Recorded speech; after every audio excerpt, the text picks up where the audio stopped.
আসুন 1 মিনিট আপনার মনটা ভালো করে দিন। ধরুন হঠাৎ আপনাকে একজন ডাক্তার রিপোর্ট দিয়ে বলল, আপনি আর মাত্র 30 দিন বাঁচবেন। আপনি ক্যান্সারে আক্রান্ত।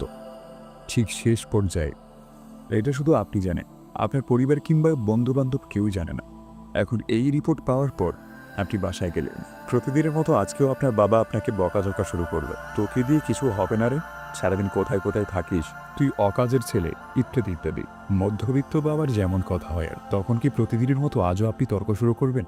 নাকি প্রাণ ভরে বাবার কথাগুলো শেষবারের মতো আরও একবার শুনে নেবেন? হঠাৎ আপনার আম্মু এসে আপনাকে বলল, মেয়ে ভাত খেয়ে নেন। আপনার মনে হবে এই বুঝি আমার মায়ের হাতের শেষ খাওয়া, আমি তো আর বাঁচব না। আপনি পরম তৃপ্তি নিয়ে খাবেন। মনে হবে এটা আপনার জীবনের শ্রেষ্ঠ খাবার, যদিও তার ডাল বা হোক না কেন। আপনি বাহিরে বের হলেন, পুরনো এক বন্ধুর সাথে দেখা হলো, যাকে আপনি মোটেও সহ্য করতে পারতেন না। সবসময় তার সাথে কথা কাটাকাটি হতো। আজকেও সে আপনাকে কিছু কথা শুনিয়ে দিল। এখন কি আপনিও তর্ক শুরু করে দেবেন? না না না, আপনি হয়তো তাকে জড়িয়ে ধরবেন এবং বলবেন, দোস্ত ভালো থাকিস। আপনি আপনার এলাকাটা একটু ঘুরে দেখলেন, দেখছেন আর ভাবছেন, এই বুঝি শেষ দেখা আমার। প্রাণ ভরে দেখছেন আকাশ বাতাস। দেখি আপনাদের এলাকাতে তো 2-4টা কুকুরও আছে, যাদের প্রতি এর আগে আপনি কখনো ভ্রুক্ষেপে করেননি।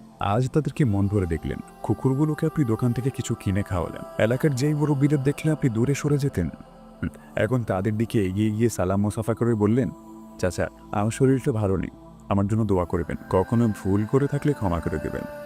আপনার চক্ষু শীতল হয়ে আসছে। হঠাৎ আপনার মনে হলো নামাজ পড়া উচিত। আপনি দৌড়ে গেলেন মসজিদে, রবের সান্নিধ্যে। আজ আর কোনো দুনিয়াবি চাওয়া না, আজকের চাওয়া শুধুমাত্র ক্ষমা। আপনি মন ভরে ক্ষমা ভিক্ষা চাইলেন। অঝোর ধারায় আল্লাহর দরবারে কান্নাকাটি করলেন। মরার আগে খাঁটি দিলে তওবা করে পরিতৃপ্ত হলেন। আপনি যা দেখছেন তাই ভালো লাগছে, সবকিছুই অসাধারণ।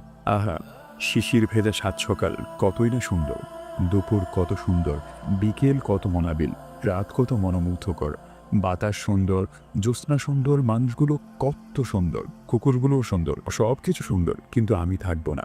দেখেছেন, সব কিছু আপনার ভালো লাগছিল এতক্ষণ। এর কারণ কি আপনি জানেন? এর কারণ হচ্ছে এতক্ষণ আপনার মধ্যে কোনো ইগোই ছিল না। আর ইগো না থাকা মানুষ পৃথিবীর সবচেয়ে সুখী মানুষ। আমরা মৃত্যুর কথা ভাবতেই চাই না, এর থেকে পালিয়ে বেড়াই। কিন্তু আপনি যদি ভাবেন আজই আপনার জীবনের শেষ দিন, তাহলে দেখবেন সব কিছুই আপনার ভালো লাগছে। তাই আজ থেকে সমস্ত ইগো ও অহংকার ছেড়ে দিন। আল্লাহ আমাদেরকে সমস্ত ইগো ও অহংকার থেকে মুক্ত করে বোঝার ও আমল করার তৌফিক দান করুক। আমিন।